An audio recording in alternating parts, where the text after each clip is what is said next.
Hey, let's get into some Red Tower, dude. Let's get Lagodi me up.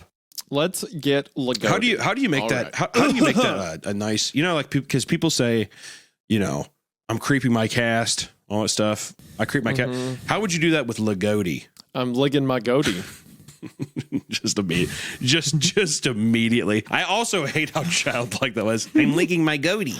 I'm not licking. I'm ligging. Yeah, I know. I'm licking my goatee. Or I'm ligging my Odie. I'm ligging my Odie. Because there's I'm licking my Odie. I'm ligging my Odie. I'm ligging my Odie. We're about to lig our Odie. I'm about to lig my Odie. I'm about to lig that Odie all over the place. Yeah, hey, spread me open and lig my Odie. You always somehow, regardless of what the conversation is, you come back to spreading or split me open. Split me open until you see my Odie. That's your classic move. It's all I know. Stretch. Spread, smear, scrape. She smear my lig until I get my Odie.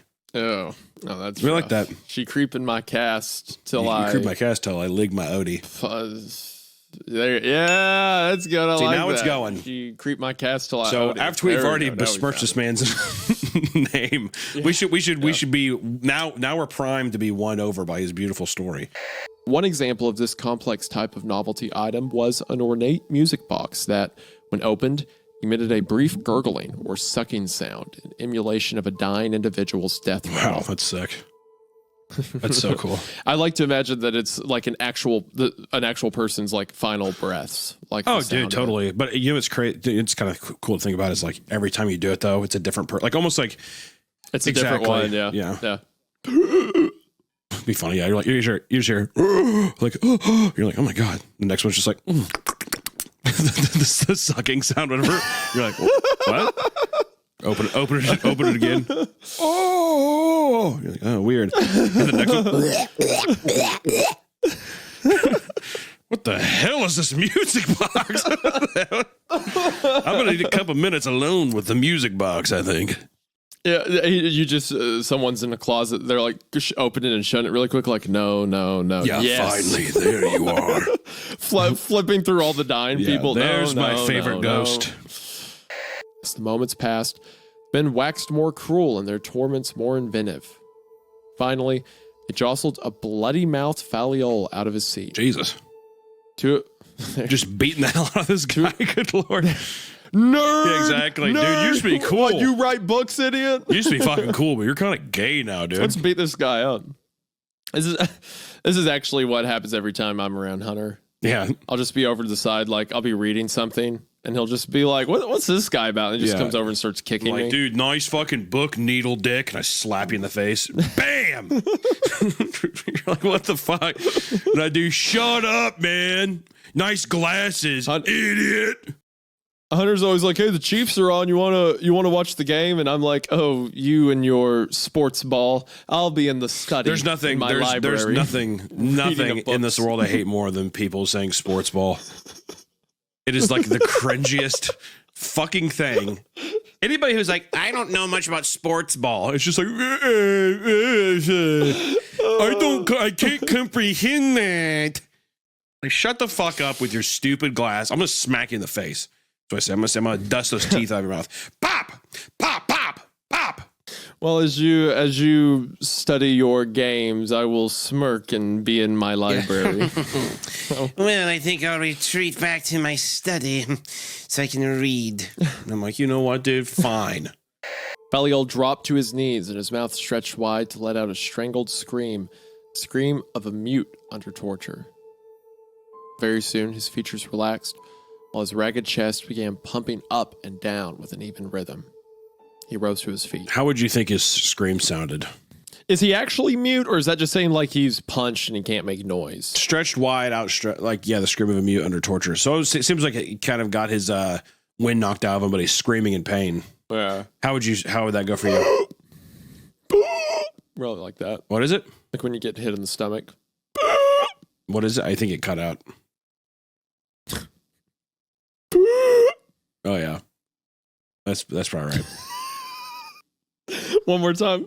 No, it's again for the. Yeah, you know, if I could do it again. I like to think he does. He's like I think we're supposed to like Faliol. Fuck! I like him. He's my boy. I know people like you, Hunter, wouldn't understand the mind of an intellectual. Well, I understand the mind of someone with a true sense of intellect and dexterity. You wouldn't understand the minimum required effort it takes. Doesn't life seem so much more fun now? It should.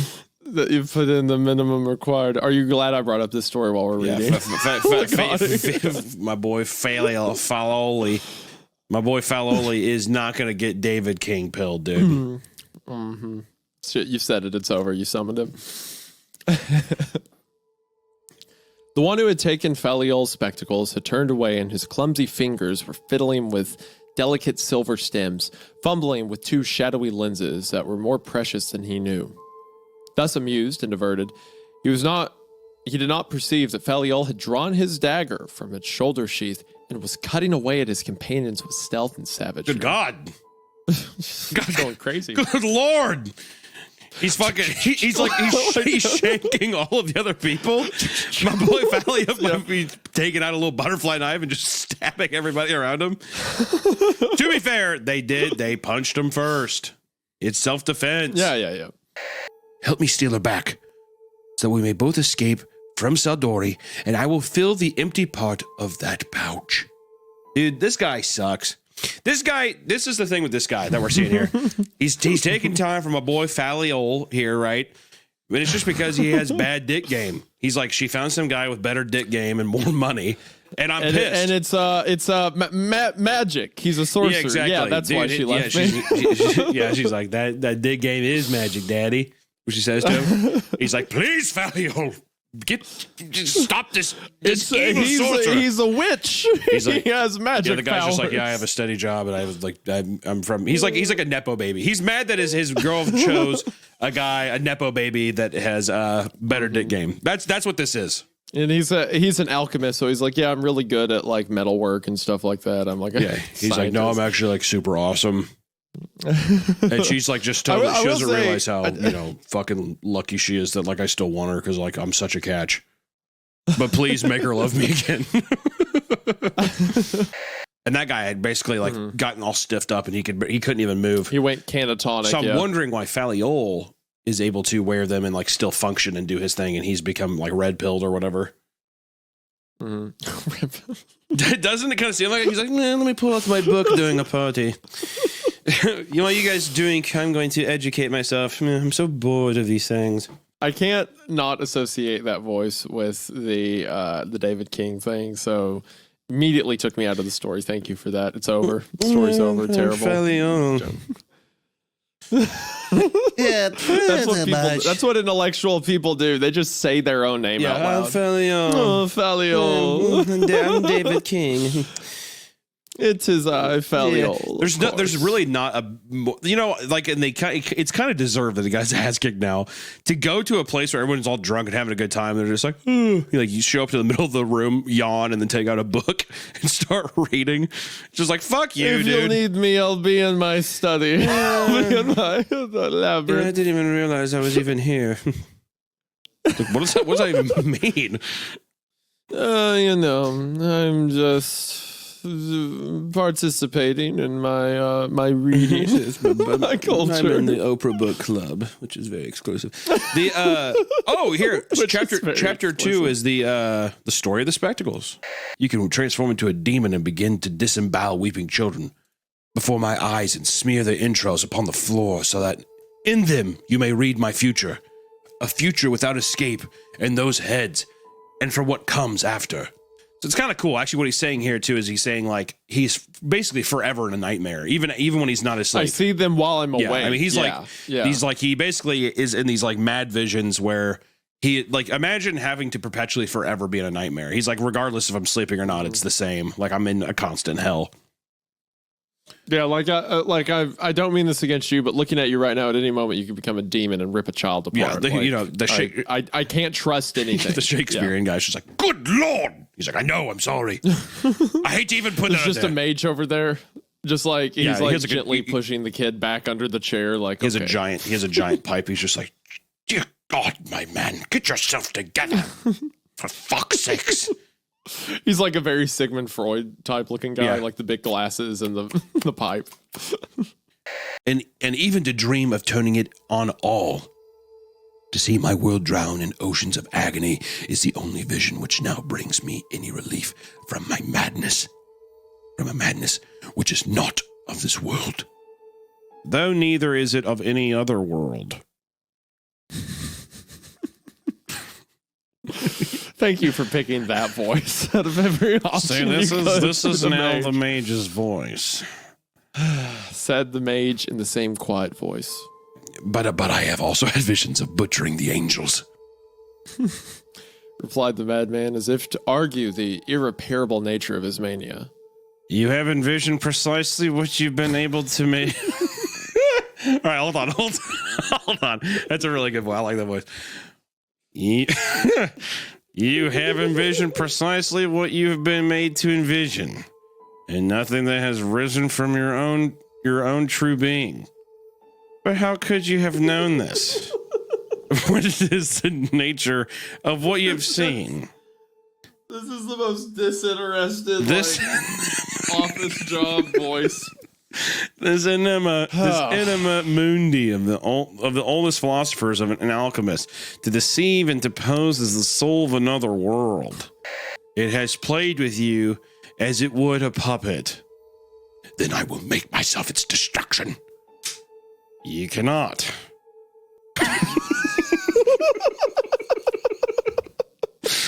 You I hate you so much. Cannot. Your very wish to destroy it is not yours, shit. Your very wish to destroy it is not yours, but that of the thing itself. You are not who you are. You are only what it would have. You are only what it would have. What?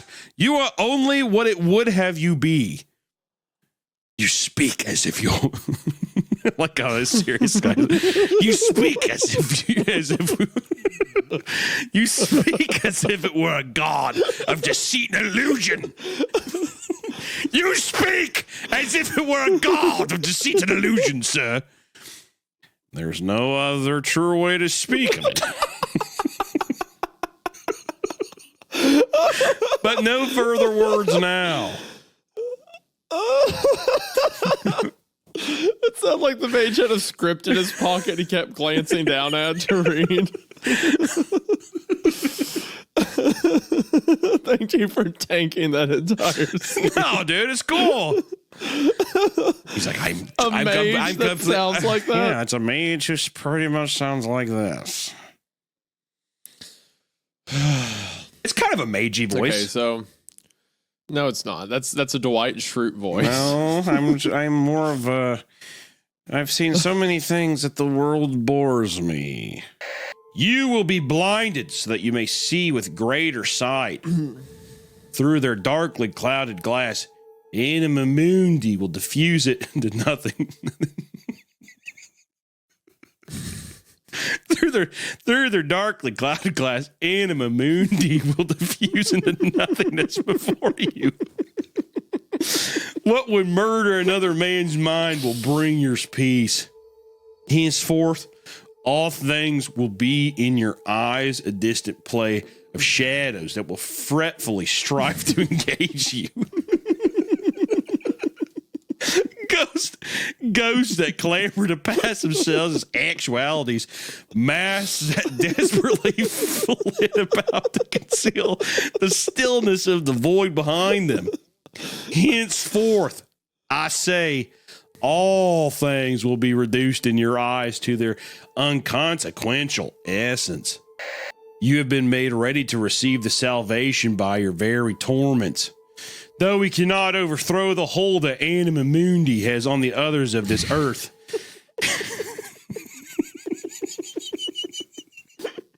We must still try as we can. For as long as the soul of the world has its way, we will grieve all in whom it lives, but it will not live in you on the condition you obey one simple rule. You must never be without these spectacles. or your furies will return to you. There, now you may open your eyes. Those lines were so cool.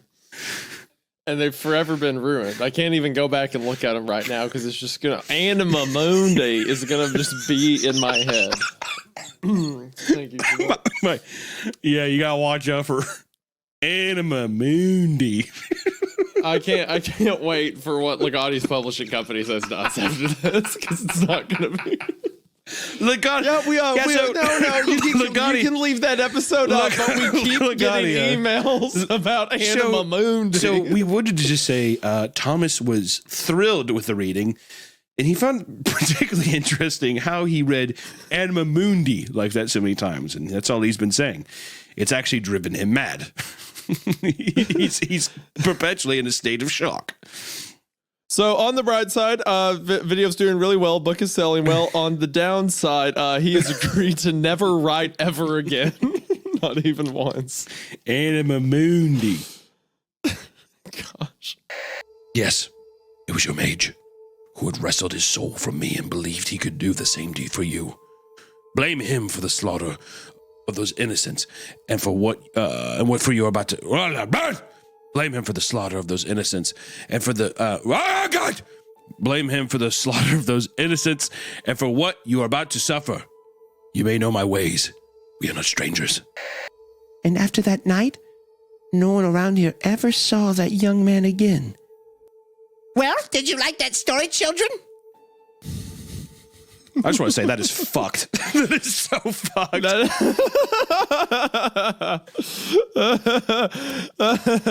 My grandfather used to do that all the time. He would tell stories. They were always like, it's like the skin taker roamed through the woods and like blah, blah, blah. It was always like something intense. Right. And I was just sitting there like, wow, can I have another one? And I'd act real brave and then I'd go home and like cry in my bed. That's awesome. Thanks for that story. Yeah, literally. And then I'd come back and be like, that didn't scare me at all. I want another one. And I like couldn't sleep for weeks. Yeah. Oh, how nice. How nice and lovely to be settled in a world where it's always dead with darkness and always alive with lights. And where it will always, forever after, be Christmas Eve. And that is the Antilles Christmas story. The end. That was a fun one. That was a fun one. And I also want to say that was my bear trap, by the way. Because what did I say earlier? I said it's like those Christmas Eves, like you're going to a portal to a place where it's always there. It's the same room, the same faces. And that is literally what this story was about. So you know what, Hunter? Bear trap on my behalf. I'll give you, I'll bargain you a rat trap, but not a bear trap. I'll Give you a rat trap. I'm not going to upgrade it from rat to beaver. Beaver. You a bear? Do you know how big a beaver is? Do you understand compared to a how bear? ironclad my bear traps are? New merch is out now. Please click the link in the description or down below and get yourself some new clothing so you can cover that gross body of yours. You can get me as Jeff Goldblum. Oh, there it is. This is Jeff Goldblum from The Fly. I also appreciate. I didn't notice this until I was looking at it earlier, but the Hawaiian shirt I'm wearing on the shirt is an actual Hawaiian shirt I have and wearing videos. That's right. Like that's insanely well detailed. It's a great shirt, great quality, great shirt, great art. Is what it is. And Hunter looks like a tumor, and then just like he is in real life. That's just how I am in real life. And for everybody who was listening on Spotify, Apple Podcasts, we appreciate you. Consider supporting us on those in the future as well, guys. And we will see you all in the next one. Bye-bye. See you all in the next one. Try not to get trapped in Grandma's time prison cube thing. Bye.